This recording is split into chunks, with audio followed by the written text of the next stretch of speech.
I still remember the first time I heard that little girl's voice. It was so soft, so fragile, but it stopped everyone in their tracks. You see, this wasn't just any little girl. This was Emily Carter, 7 years old, who hadn't spoken a single word since the night her father died in a terrible car accident 3 years earlier. Her mother, Rebecca Carter, a millionaire tech executive who ran one of the biggest assistive technology firms in the country, had spent hundreds of thousands of dollars on therapists, specialists, even entire programs designed to help Emily find her voice again. And yet, nothing. Not a word. Until that morning, in the most unexpected place. The sun was spilling across the manicured lawns of Crestwood Heights Playground, the kind of place where the rich gathered with their children, where the moms showed up in yoga pants that cost more than most people's rent, and where everyone pretended their lives were picture perfect. Rebecca was sitting on a bench watching Emily drift aimlessly near the swings, when a voice cut across the quiet like a knife. "My God. Rebecca, get your daughter away from that man right now." It was Patricia Langford, president of the Residents Association, always dressed like she was heading to a photo shoot.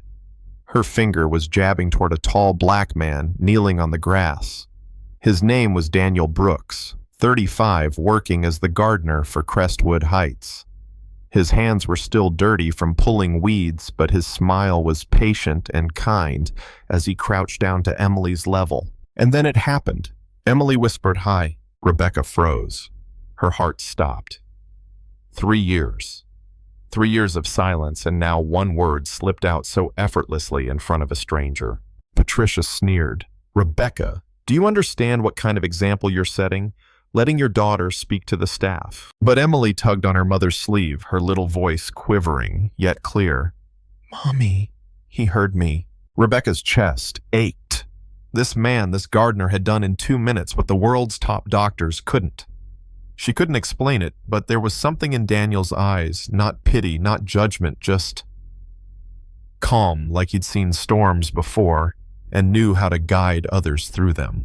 "Thank you," Emily said again, louder this time. Daniel nodded politely. "It was my pleasure, little one. Keep using that beautiful voice." Then he stood, gave Rebecca a respectful bow, and pushed his cart away. Rebecca noticed the scars on his forearms, the limp in his left leg, and the way he moved, not like a gardener, but like a man who'd carried heavy burdens most people couldn't imagine. Patricia huffed beside her. "These people always try to take advantage. Trust me, he's plotting something." But Rebecca barely heard her. Emily had spoken. After 3 years of silence, she had spoken to Daniel Brooks, and that was the beginning of everything. The next morning, Daniel arrived early as usual, a thermos of black coffee in one hand, his beat-up toolbox in the other. He found a letter taped to the gate. "Inappropriate behavior with minors. Last warning before termination." Signed by Patricia Langford herself. Daniel read it once, folded it carefully, and tucked it into his pocket. At 35, after 2 tours in Afghanistan as a combat medic, after years of rejection, because of his injured leg and the color of his skin, he knew this script by heart. People with power loved to write him off. But this time, something was different. "Daniel." It was Emily's voice again, running across the grass with a smile so bright it broke through the morning haze. Patricia was storming after her barking orders. "Emily Carter, come back here right now." Emily stopped right in front of Daniel, panting. "Good morning. Last night I told Mom about you, and she said you must be really special." Daniel smiled softly. "Good morning, little one. How are you today?" "I'm good," she said quickly, as if trying to make up for 3 years of silence. "He's my friend, Mommy," she added when Rebecca appeared moments later.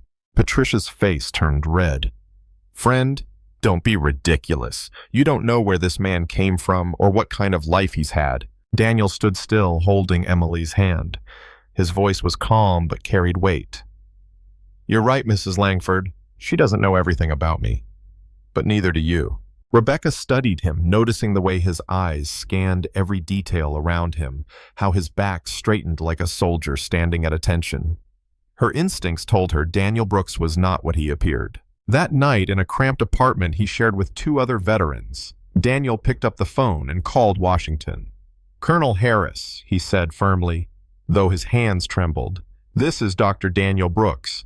I need my complete military records." There was silence. Then a startled voice. "Daniel, my God, son, where have you been? You disappeared after Kandahar. You saved 17 children that day, operated for 14 hours straight under fire. You're a decorated war hero, one of the best surgeons this nation's ever had." Daniel closed his eyes, remembering the screams, the chaos, the weight of lives in his hands. "I don't feel like a hero when people look at me and see just a black gardener," he said quietly. But deep down, he knew it was time to stop hiding. Meanwhile, Patricia gathered the elite women of Crestwood Heights in her living room, porcelain cups clinking as she spun her web. "Ladies, this man is dangerous. He's manipulating Rebecca, using Emily's condition to worm his way in. We need to document everything, every interaction. I'll even hire a private investigator." What she didn't know was that Daniel had lived in war zones where survival meant listening to every whisper, memorizing every glance. He knew their plan before it even began, and with Rebecca's help, he began collecting proof recordings of every hateful word, every prejudiced remark. The showdown came in the form of an emergency meeting in the residence hall. Patricia stood, tall folder in hand. "We must vote to remove Daniel Brooks from this community. He has inappropriate interactions with minors, a history of psychological instability, and he poses a threat to us all." 17 hands shot up, and then Daniel rose slowly from the back of the room. The limp was gone, his shoulders squared. His voice shifted, no longer the quiet gardener, but a man who had once commanded operating rooms under fire. "May I respond before you decide my fate?" Patricia scoffed. "You're just an employee. Sit down." But Daniel walked forward, calm and steady. "First, about my record." He pulled out an envelope filled with military documents. "Dr. Daniel Brooks, combat surgeon, United States Army. 2 Bronze Stars for valor. Presidential citation for exceptional service. I performed 17 emergency surgeries on children during Kandahar under enemy fire and saved everyone." The room fell silent. Patricia stammered that doesn't change. Daniel lifted a small recorder. "Shall we discuss your accusations?" He pressed play. Patricia's own voice filled the hall. "These people always try to take advantage. He's planning some scam." Gasps echoed. Another button. Margaret's voice. "Have you seen the way he looks at children?" Suspicious. More shifting in seats. And then Catherine's cruel laugh. "People like him know how to manipulate vulnerable women. I bet he's targeting Rebecca." The 3 women turned pale as the walls closed in. Rebecca stood next to Daniel, her voice strong. "My daughter hadn't spoken in 3 years. In 2 minutes with Daniel, she said her first word. Since then, she hasn't stopped talking. He gave me my daughter back. And yes, I did my own research. Dr. Daniel Brooks isn't just a hero. He's a child trauma specialist, Johns Hopkins graduate, former pediatric surgeon." Daniel's gaze swept the room. "I didn't plan revenge. All I did was show kindness to a child. Everything else was your choice." He paused, then smiled faintly. "And by the way, I won't be resigning. I just purchased the penthouse in Building 5. Looks like we'll be neighbors." The hall erupted not in applause, but in a stunned silence that carried more weight than any cheer. Patricia realized she hadn't just lost, she had destroyed herself. 6 months later, Crestwood Heights was unrecognizable. Patricia's husband divorced her, taking the luxury condo. Margaret's husband lost his mayoral seat in disgrace. Catherine's business collapsed under the weight of scandal.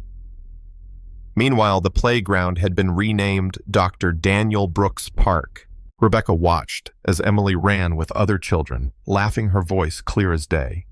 "When I grow up, I'm going to be a doctor like Uncle Daniel." Daniel pulled up in a sleek car, now director of community programs at Rebecca's company, running initiatives that had already helped over 200 children.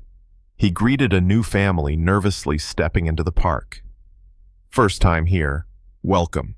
I live in Building 5. If you need anything, just ask. That was who he was. Not just a man who survived war. Not just a surgeon or a gardener.